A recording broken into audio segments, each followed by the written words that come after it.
Here's what they don't teach at art school. When nations go to war, design is in the front line.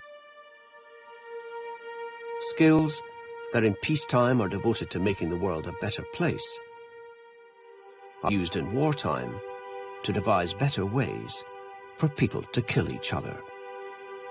It's what you might call a guilty secret. One thing that wartime does to the design process is to accelerate it. It accelerates the industrial process and the process of creating, shaping machines, objects.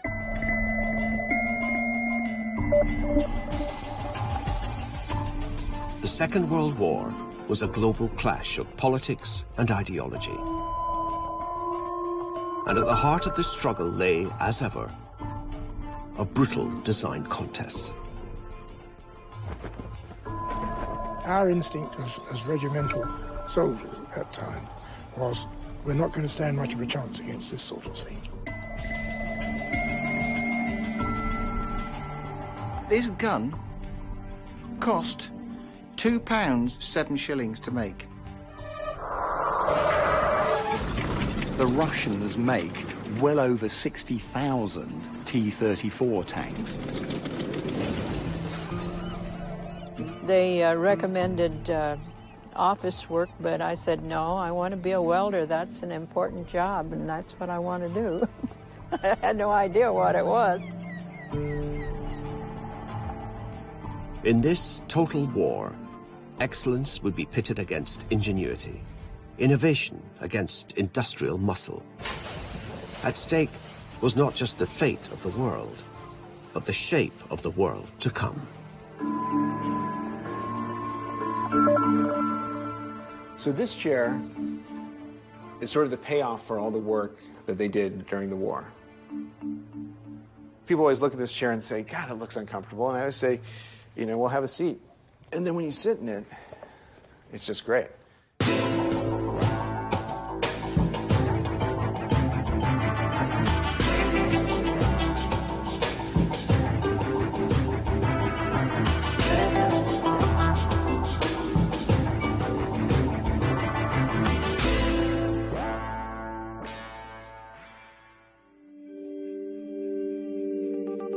This is a program about death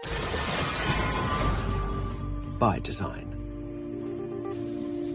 From bows and arrows to guided missiles, the history of warfare is about humans devising better ways to kill each other.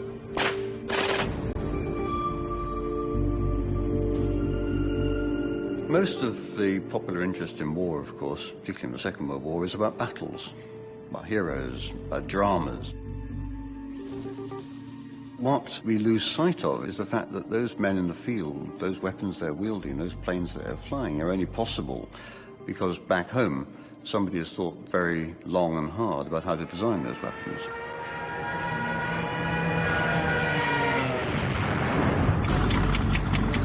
In the lead-up to the Second World War, no one thought as deeply about the strategic power of design as the Nazis.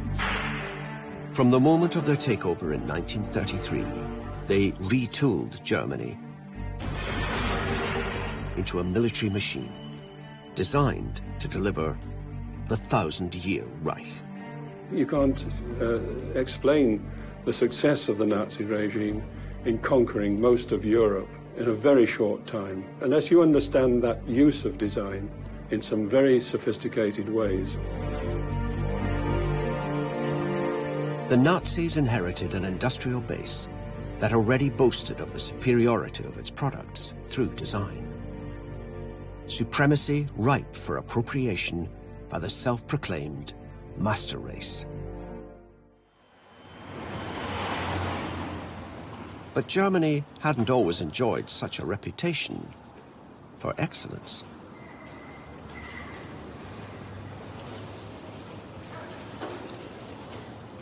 The critiques internationally said always German goods were very cheap and very tasteless. And so the Wehrpund could be seen as an early lobby group to change this reputation in Germany that everything which comes from Germany is just bad. Founded in 1907, the Deutsche Werkbund was committed to overturning this embarrassing reputation. Leading by example, its members set out to redefine the meaning of made in Germany.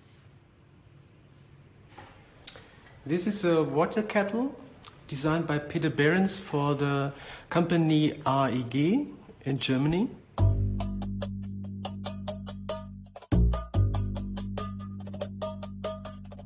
This water kettle was produced in a series with a possible over 80 variants. There are 3 different uses of metal, 3 different shapes, 3 different sizes, and 3 different ways of how the surface is formed.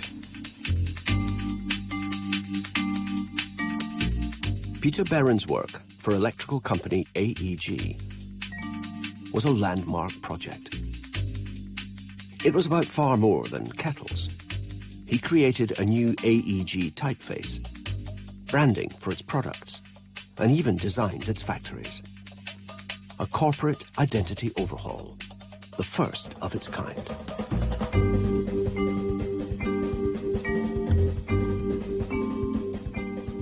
This was just one of a series of collaborations between designers and industry, promoted by the Werkbund, that championed this integrated total design for the modern age.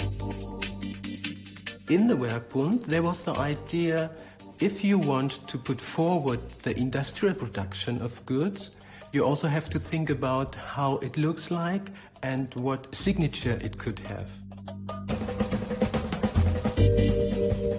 In just a few decades, Germany's cheap and nasty reputation was systematically overturned. An industrial standards unit was set up, which meant that industry would be standardized, the size of steps, the size of paper, the size of filing cabinets.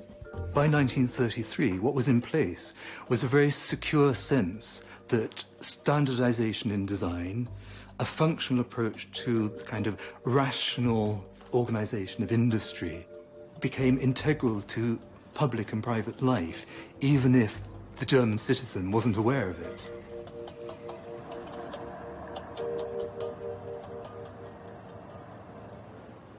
But there was one piece of industrial design from the early 1930s that no German citizen would miss.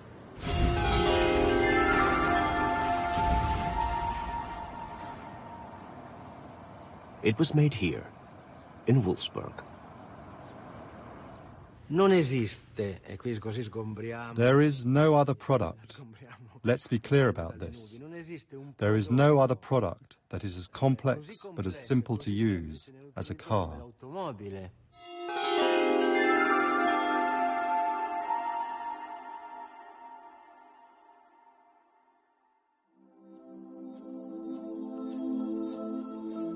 In 1936, the prototype for a new car was completed. Designed by renowned race car engineer Ferdinand Porsche, it would become the most successful car in the world. This is one of the first prototypes of a true Beetle. Form follows function, nothing more. It was a very, very simple car, very basic. In that time, we looked for this streamlined design to give the passengers enough space inside the car, to find enough space for the engine at the rear, and to give them enough space also for their heads. I'm very long, but I have any problem to sit in that car. Beneath the Beetle's simple but striking design lay a masterclass in the German pursuit of excellence. the design of a Beetle is a timeless one. And this point, quality, everywhere quality. People trusted in the quality of that cars. And that's why this car and this company was so successful. In fact, the Beetle would redefine the meaning of success. By 1955, 1 million had rolled off the production line. 25 years later, that figure had topped 20 million, making it the most successful car in the world. But there's a darker side to the Beetle story.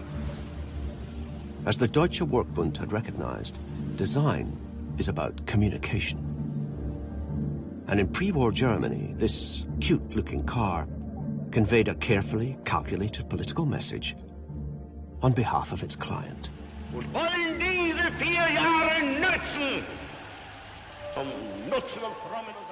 At the opening of the Berlin Motor Show in 1935, Germany's leader, Adolf Hitler, announced the completion of initial designs for the Volkswagen, soon to be christened the Strength Through Joy car. The Führer had even contributed his own sketch to a design that he would weave into his wider political agenda, a powerful symbol of the new Germany. I mean, this is where we're on the dangerous edge between design and propaganda. Hitler used the Volkswagen most specifically around the celebration of his birthday, and he also ran an election campaign suggesting that he'd given the nation the Volkswagen, therefore they should give him their vote. Hitler's interest in the Volkswagen was just one example of the Nazi Party's sophisticated understanding of the symbolic potential of design to communicate ideas and ideology. An appreciation directly appropriated from Germany's recent industrial past. There was a sophisticated awareness of the power of the symbol in the sense that had been developed in commercial contexts. Going back to the Werkbund, Peter Behrens had thought very deeply about how you instill an identity in a mundane object like a lamp or a fan. So what happens is that that interest in identity goes up several notches and is applied to a nation state.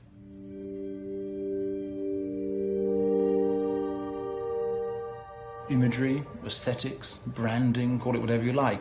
The whole thing can be seen as an early, extremely powerful and very sinister essay in what's now known as corporate identity.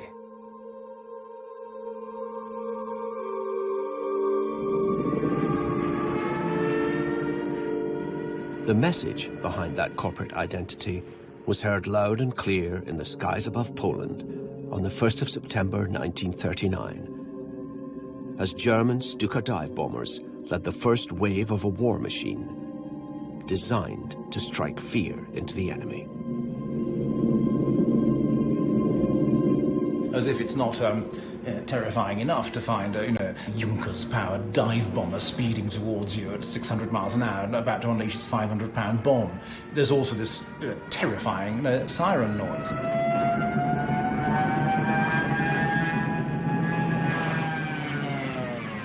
There's no technological or military reason for that, but there's a very profound and disturbing psychological one. There is a relationship here, a design relationship, between the quality of the weapon and the amount of fear or awe it's likely to inspire in the troops that are having to face it. They wanted to give a sense of power. They wanted to look not just military effective, but they wanted to overawe their enemies. It took just 9 months for the German war machine to blitzkrieg its way to the coast of France. Pushed out at Dunkirk and facing imminent invasion, the British were forced to rethink their approach to design.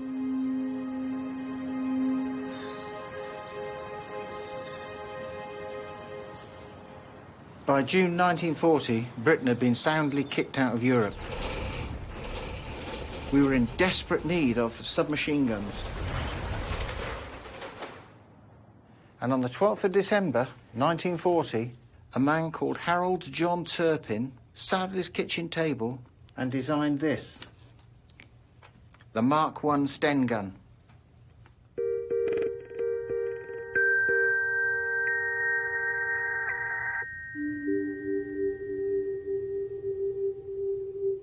Germany had smashed through Europe with weapons that spoke of quality design and cutting-edge technology. But with high-grade materials and skilled workers in short supply, the British had no choice but to take the low road. This is Harold John Turpin's first prototype, serial number 1. The main tube was virtually exhaust pipe tube. The screws are BA sizes, available in any hardware shop in the country. The mainspring was made by Flexlow, bed spring makers. Nothing on this gun was forged or machined with expensive machine tools. It was all punched and fabricated. This was ingenious improvisation, but it wasn't simple enough. Because it used wood and was full length, Mr. Turpin was told to simplify it, and he did. He came up with this, the Mark II Sten gun.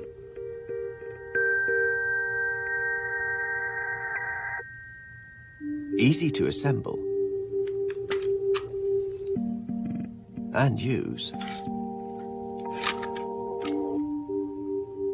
The Mark II was a flat-pack submachine gun. This gun cost £2, 7 shillings to make. It is cheap, and it is nasty, but it does exactly what it was made to do. Issued to troops at home and parachuted into Nazi-occupied Europe by the thousand, the Sten became the signature weapon of Allied resistance. And it signified a radical departure from the traditions of British design. Push it down and back. The Sten gun emerged in Britain immediately after the withdrawal of the British troops from France after Dunkirk. And in a way, it was a great shock for Britain to have to learn to design instantly, rapidly, just like that, and to get away from a comfortable, old Victorian, Georgian, craft-skilled world into one of brutal mass production. But the British learned, for a need for survival by instinct partly, to tighten up the design process, to get rid of some of that beautiful craft. When you get to a Sten gun, this is now design, manufacturing that can be just produced like that. I mean, you can produce them as fast as you can fire them almost.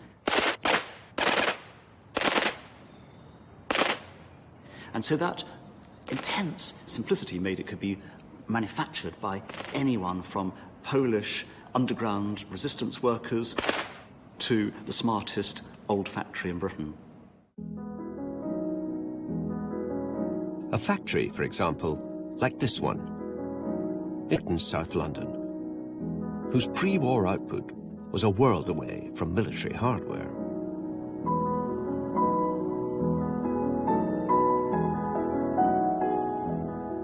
We made pedal motor cars, dolls, soft toys, bicycles and tricycles, fairy cycles, aeroplanes and rockets and all these things.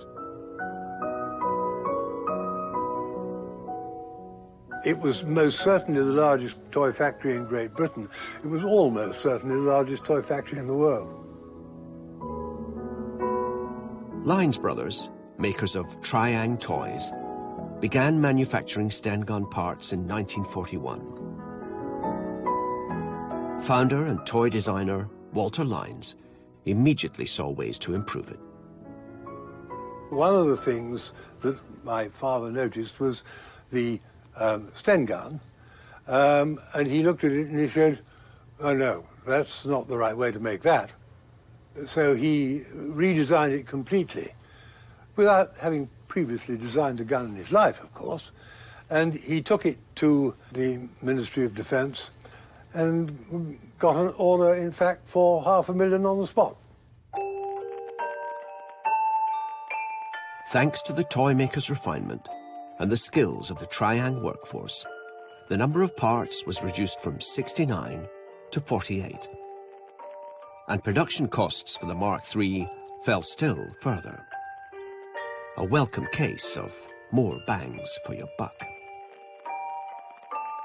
Well, in order to make good things, you've got to, in fact, develop things down to a degree of simplicity, and that takes a great deal of know-how. You know, being a designer, I'm a bit of a one myself, but I'm not here to talk about that. But you have to understand how things are made and what a tool or a machine can do. But the make, do and mend approach came at a price. Many soldiers hated their stems. They had a tendency to misfire if dropped, jam at critical moments, and their aim was reputedly less than true.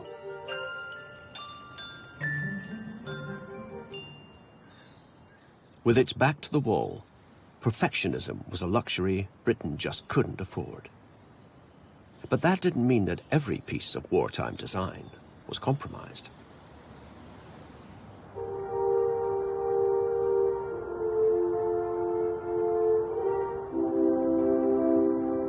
While the toy makers of Merton churned out the unloved Sten, furniture makers in the home counties were occupied with a thing of real beauty. There's a whole workforce of carpenters, woodworkers who weren't really being utilised in the same way that all the metal workers were. There was a scarcity of materials, a scarcity of expertise, huge pressure to deliver something which answered specifications which had never been achieved before by mankind. That's why design is the opposite of art. When you're engaged in design which is involving industrial production, you are given constraints and there's always a clock ticking. But I think that those constraints energize the design process. It's pretty amazing, isn't it? Incredible. What a machine, eh? Wow.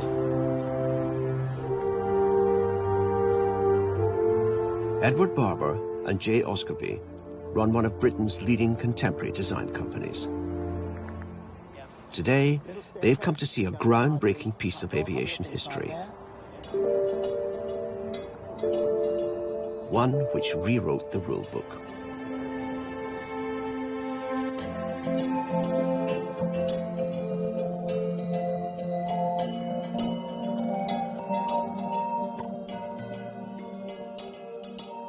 The fastest aircraft from 1941 to 45, faster than your Spitfire now even.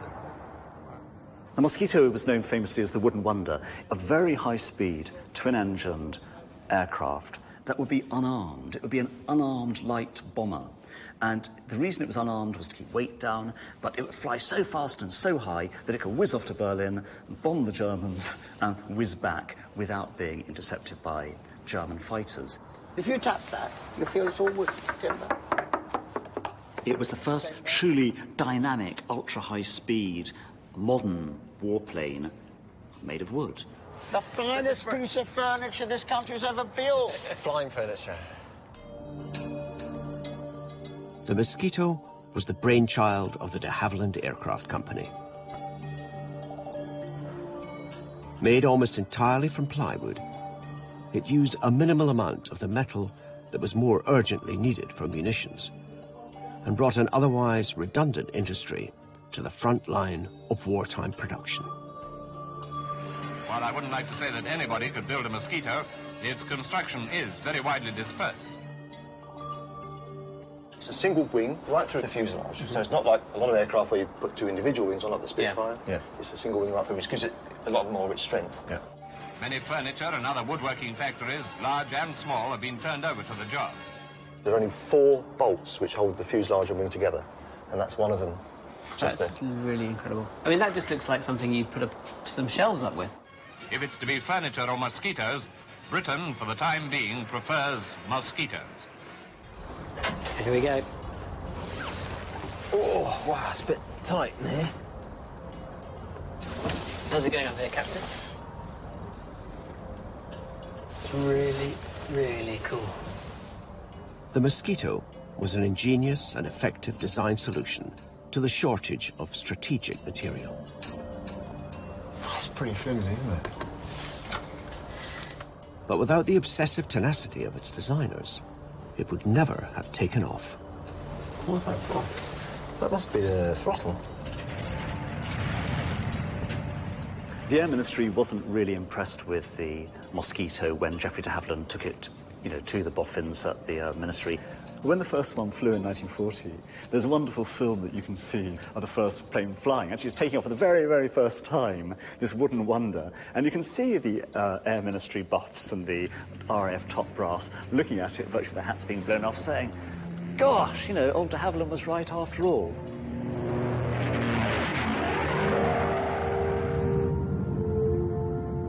Versatile, reliable, and astonishingly quick, the Mosquito was adapted for use as a reconnaissance, fighter, and bomber plane. It traveled at over 400 miles per hour, much faster than the larger bombers, but delivered a payload comparable to the Flying Fortress, consumed less fuel, and used fewer crew. Over 7,000 Mosquitoes were built, and it ended the war with the lowest loss rate of any Allied bomber. Not bad for a design project that the experts dismissed as sheer madness. Sometimes I think being an industrial designer gives you the ability to put forward ideas which might be ridiculed. So the idea of proposing a wooden plane that's based on one wing with things fitted to it might have seemed frankly ridiculous, and I think that's what it was deemed to be ridiculous by the Ministry of Defence at the time, but it prided firsts, design firsts. We're today very familiar with the idea of composite construction. This plane was built in exactly that way, with thin layers of plywood with balsa wood in between. But not only that, we just found out that it was the first stealth plane that was almost invisible to enemy radar because it was made of wood.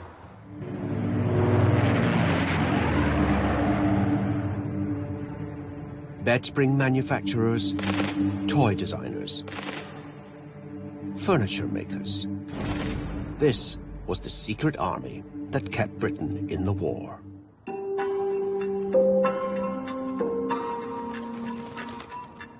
And just like the Nazis, the British needed a propaganda machine to explain, exhort, and motivate when the going got tough. If this is total war and you're involving citizens at every level, there are problems that are needed to be solved that hadn't arisen before. So it's not like selling soap powder or railway journeys. It's how do you alert people to the fact that they need to behave differently in the blackout. How do you alert people to the fact that they shouldn't touch unexploded bombs?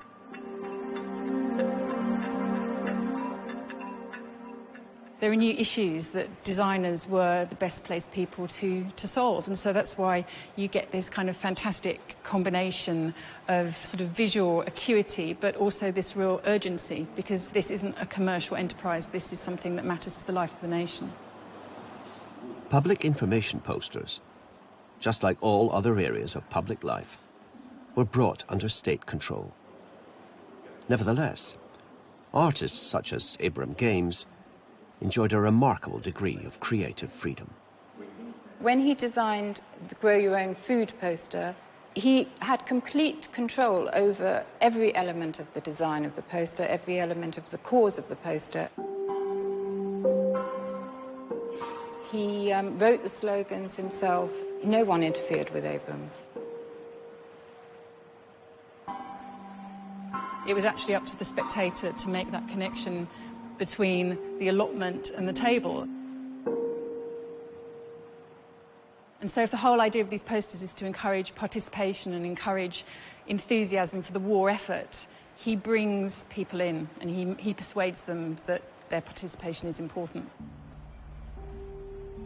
The messages may have been mundane, but they spoke the democratic language of the People's War and anticipated the egalitarian spirit of the welfare state. They were graphic expressions of a new British identity that was being forged by war, even though many of them were the work of foreigners.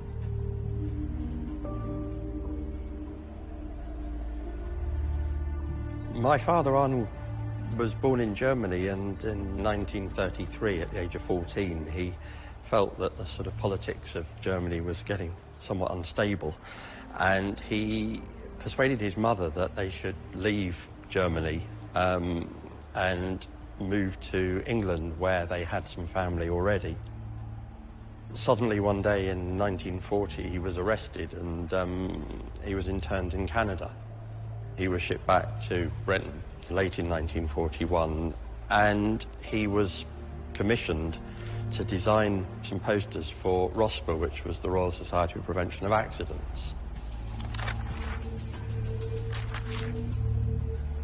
The Germs Invade poster is one of the sort of most amazing posters that I think my father had ever designed.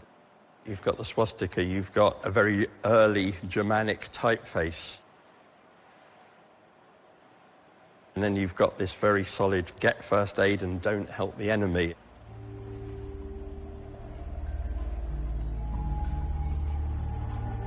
There are a lot of meanings sort of within this poster. And this was a year or so after he'd come back from being interned in Canada, which from my memories of him talking about it was not the most pleasant place to have been. To be producing work of this nature at that point in your life, having just gone through what he'd been through, I think sort of, to me, is sort of quite remarkable. While Britain muddled through on desperation, improvisation, and the odd dash of native or imported genius, Germany continued its quest for victory through the relentless pursuit of quality. The delirious successes of the Blitzkrieg had convinced Hitler that only the development of a master race of weapons would deliver the knockout blow he craved. For the Führer, only the biggest and best would do. An ideology embodied by a fearsome military machine unleashed on Allied forces during the Desert War in 1943.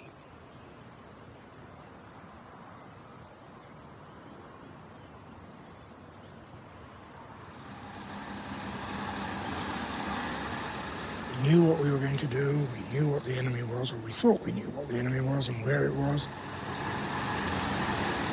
And we went in 2 troops up. My troop, which was 4 troop on the left, and 3 troop, led by a friend of mine, Alan Lott, on the right.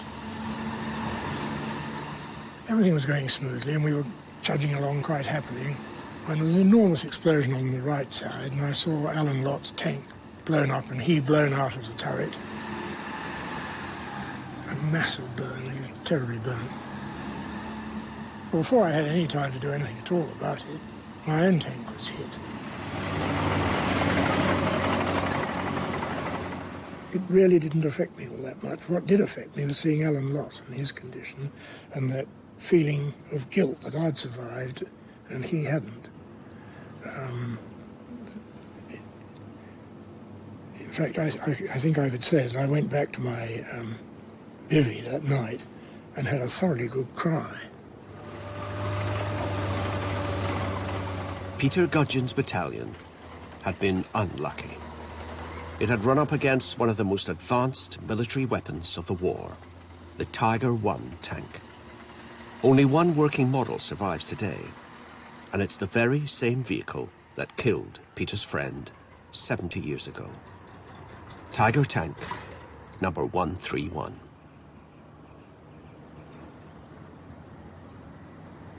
This was the most impressive tank I had ever seen. I couldn't believe it was so big and so powerful. I think the most impressive thing about it, apart from its sheer size, was the enormous gun. And that was an anti-aircraft gun, which they used in anti-tank role, and had a fantastically accurate and heavy shell. Our instinct as regimental soldiers at that time was, we're not going to stand much of a chance against this sort of thing.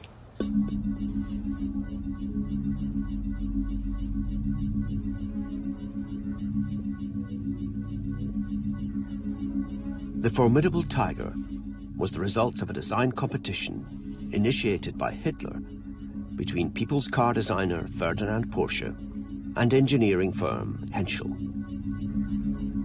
On this occasion, engineering muscle prevailed over design brilliance, and Henschel's design was unveiled on Hitler's birthday in 1942. The Tiger tank was a fearsome legend in its short life. It was a machine that was truly feared by its enemies. This heavily armoured, muscular-looking, mechanical beast just terrified people. The psychological impact of this awesome weapon was integral to its design. Like the Stuka, the Volkswagen, and the Swastika, this was designed with a message as well as a mission. Hitler in the 1930s looks at the tank as having tremendous symbolic power.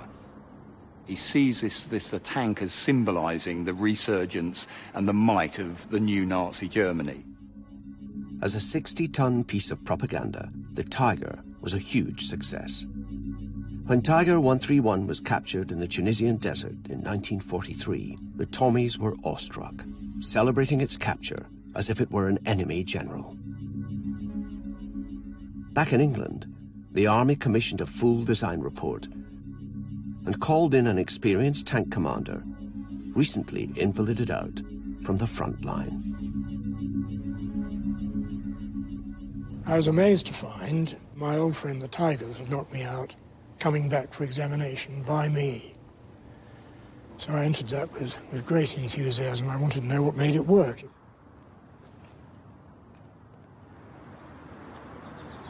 It is beautifully engineered all the way through. The sheer detailed design they put into it. The steering gear, the transmission, the gearbox, the suspension, all the torsion bars, the way they'd machined all the armour faces before they welded them together. Beautifully engineered, very solid job, but a waste of time. There was that tradition in German engineering and design where the most sophisticated was the best, and they just could not stop it. And the problem for the Germans was this, that they came up with these ideas for ever more powerful, ever more sophisticated tanks. But to do that, they required ever more time to think them through, ever more engineering skills, ever greater cost. At a cost of 250,000 Reichsmark, the Tiger was more than twice the price of any German tank to date. It boasted power steering, sophisticated transmission, even a fully illustrated owner's manual. But in the grinding war of attrition that developed since Hitler's invasion of Russia, it was a luxury item. The design philosophy behind the Tiger is very much, let's have the best, most powerful vehicle. The downside of that design philosophy is the amount of resources the Tiger takes to make. Would you be better off building something in larger quantities that's a lot cheaper?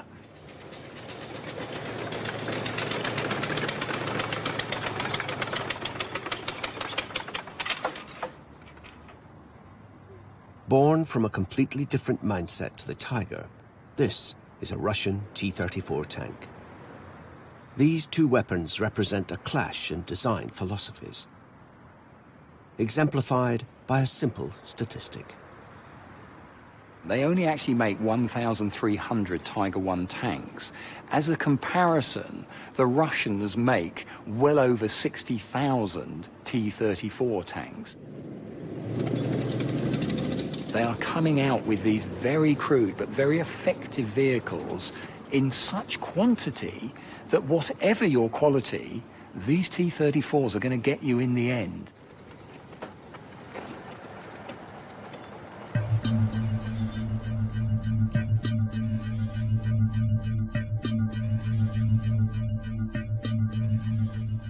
As Joe Stalin put it, quantity has a quality all its own. And the wartime production of T-34s proved him right. Vast factories relocated beyond the reach of the advancing Germans turned out T-34s by the thousand. At staggering speed, under brutal conditions. The spirit of the Gulag, fused with the technical know-how of the car-making capital of America, Detroit. In the late 1920s, Stalin realized that he needed to industrialize the Soviet Union. It was still essentially a pre-industrial society. They realized that the way to do that would be through the application of Fordism. So, however bizarre it may sound, Soviet economic planners came to Detroit.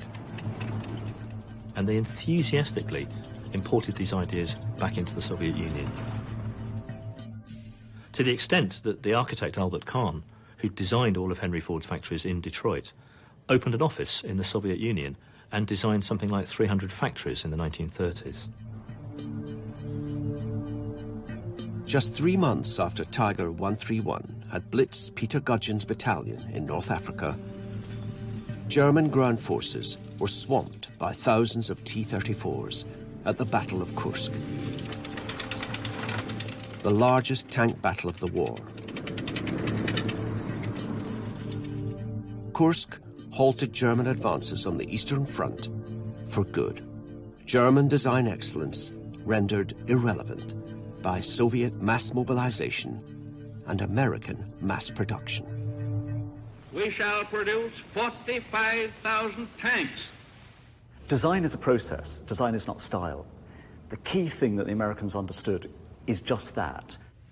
We shall produce 60,000 planes.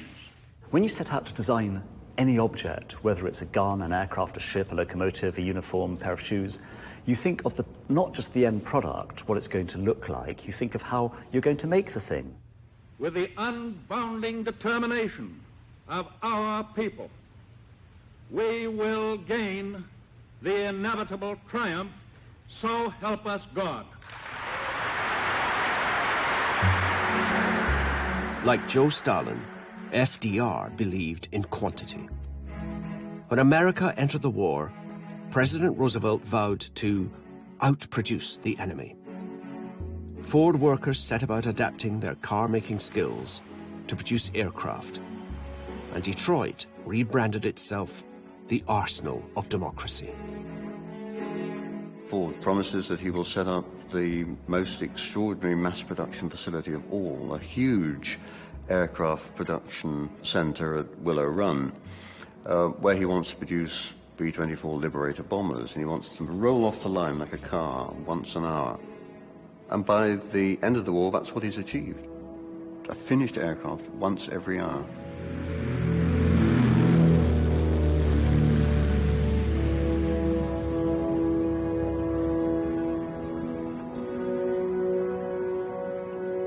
But industrial capacity on its own is not enough.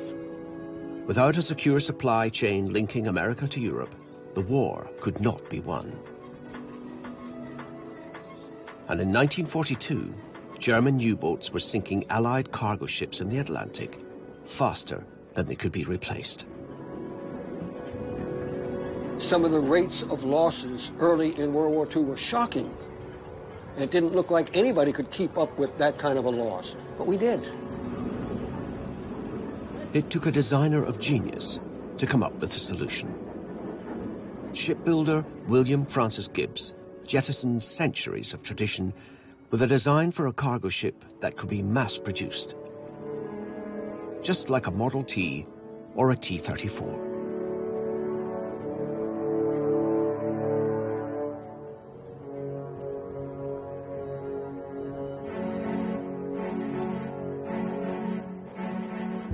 Gibbs' design solution was not pretty. Roosevelt called it a dreadful-looking object.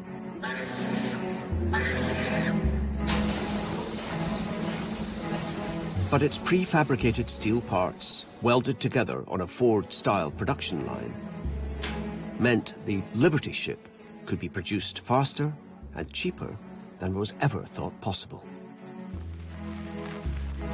This demonstration at the United Seaman Service is to give you an idea of how this shipbuilding genius does it. America's shipbuilders were understandably unsure. But an industrialist called Henry J. Kaiser recognized the genius of Gibbs' radical design.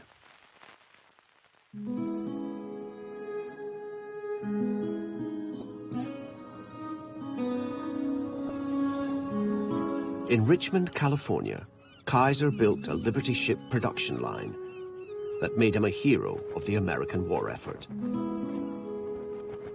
and transformed the lives of thousands of unlikely shipbuilders.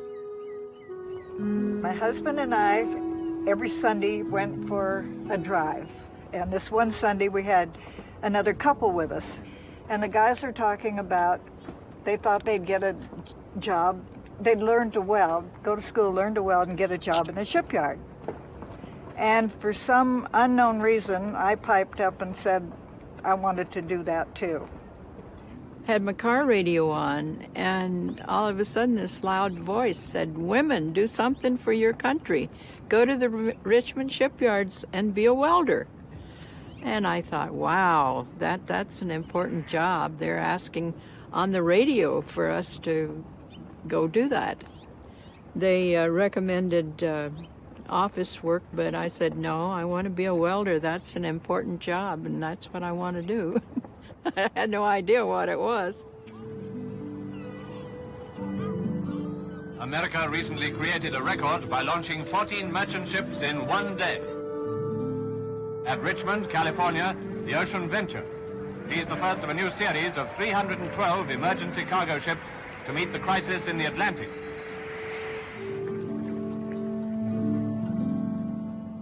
I never saw a ship. We just were part of the process of parts going together. And my first job was tacking little flanges on for the cranes to pick up the pieces of steel, which is pretty nervy, you know. Here's a first day on the job and you're welding something that's really important. You had a kerchief tied around your neck real tight. That was to prevent the hair from getting burned from the sparks. And then this was the welding hood that we put on. And then this was the rod we used to weld with. And we would put it in here. You had to rotate all the time, keep it moving.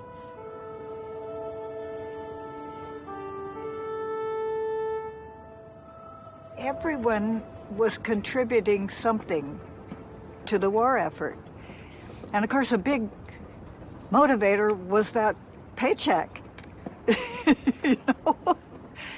And I spent some of my money on fancy underwear and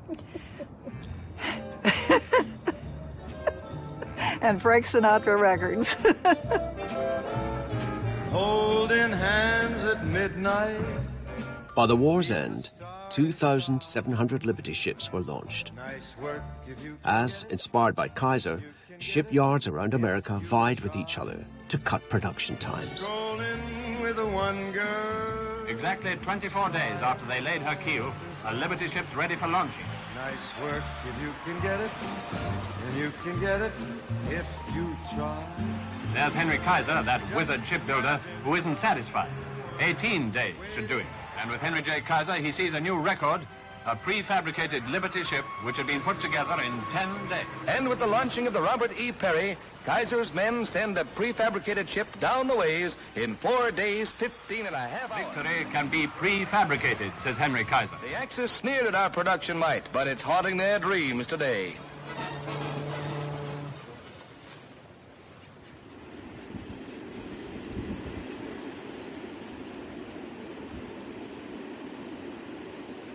Adolf Hitler, just like Stalin, admired Henry Ford.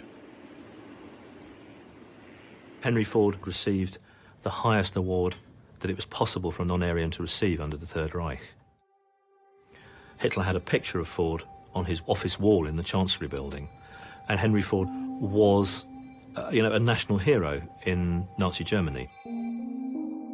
But Hitler's ideological pursuit of perfection prized quality over quantity.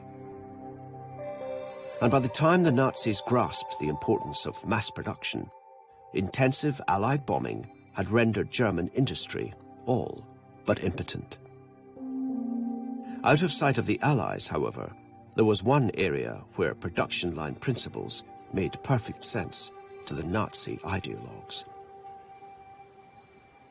A process served by this brutal locomotive, a symbol of the darkest chapter in German history.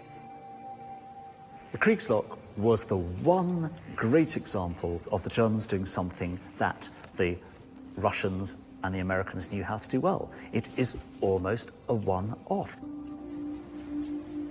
A great freight locomotive, stripped down to essentials, capable of hauling huge amounts of freight, utterly reliable, utterly simple, but beautifully made. Like the T-34, the Liberator bomber, and the Liberty ship, the Class 52 Kriegslok train was mass-produced using a minimum of skilled labor and scarce materials. Over 6,000 were built in a crash production program from 1942 to 1945. And once in service, the Kriegslok became an essential part of another production line. One that took innocent human beings by the million and turned them to ash. These were often the locomotives used not just to take troops around to the Eastern Front, but, of course, they transported prisoners of war, and most infamously, they transported Jews to labor camps and concentration camps.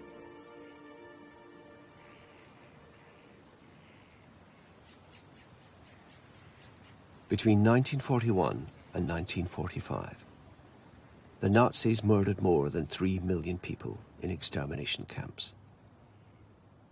The mass production of death. The production line principle is clearly at work in the way in which live human beings were shipped into the death camps, killed, and then their kind of mortal remains disposed of.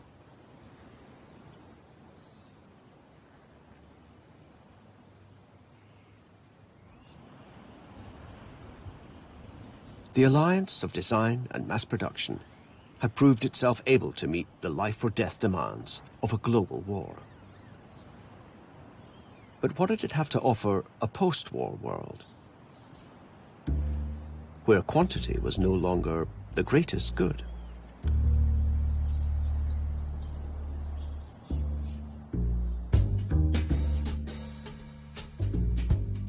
People always look at this chair and say, God, that looks uncomfortable. And I always say, you know, we'll have a seat. And then when you sit in it, it's just great.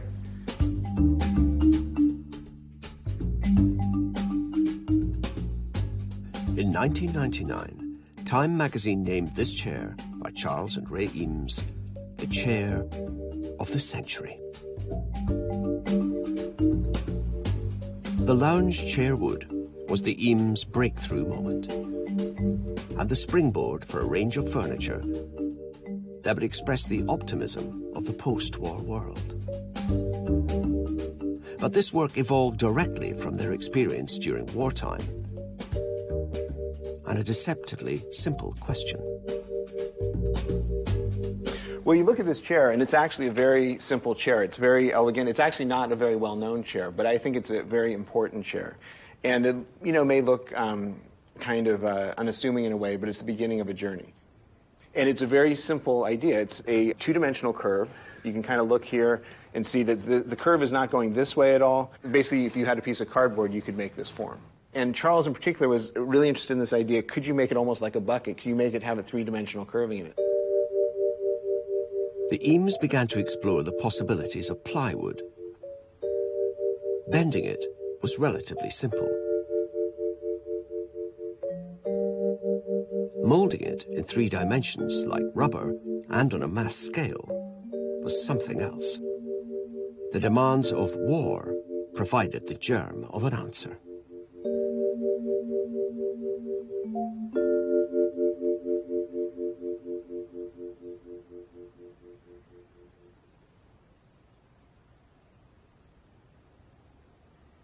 So, you know, sometimes people look at this thing and wonder, what is it? But actually, when you look at it this way, the combat boot would go here, and you'd be able to put it on like this, and it's modeled on Charles's leg, but with a lot of room for variation.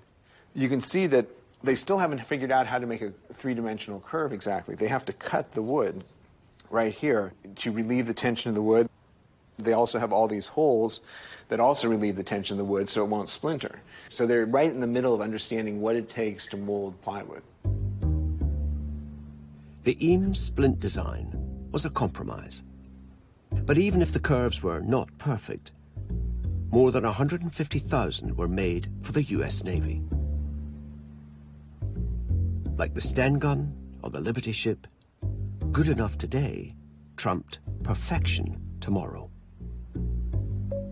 Authenticity in design is not about a single object. It's really about a system of creating that object again and again. It's not enough to say to that medic, hey, we got one splint. He doesn't want one splint. He wants to be able to say, I need 150,000, so if we get you enough wood, we'll get that many splints, right? From leg splints, the Eames turned to seats for gliders and aircraft parts, refining and perfecting their molding techniques. The payoff came in 1945 with the lounge chair wood. A swords into plowshares moment, and a modest but unmistakable signal that the war was finally over.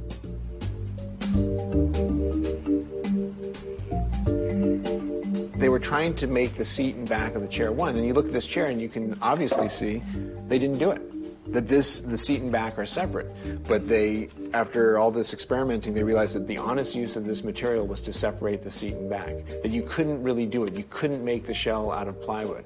So this chair is sort of the payoff for all the work that they did during the war.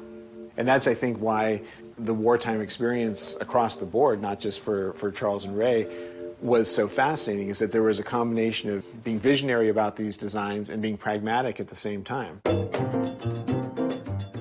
The chair of the century, one of the first examples of high-quality, post-war consumer design, had been born of mass production, the true wonder weapon of World War II. It was a sign of things to come, a marriage that had been proposed by the Industrial Revolution and promised by the visionaries of modernism in the 20s and 30s. But it had taken a world war for design and mass production to finally consummate the relationship. The designed world would never be the same again. What happened in the war years to design, it was reborn. And that ability to make things over and over and over again, but made them very well, really did tell us something about the ability to do things in great number. Certainly Henry Ford told us that's the way it was going to go. Le Corbusier told us that was going to happen. But we didn't quite believe it until the Second World War, and we saw its real potential. And for me, it is the thing that opens up what mass production allows in product design today.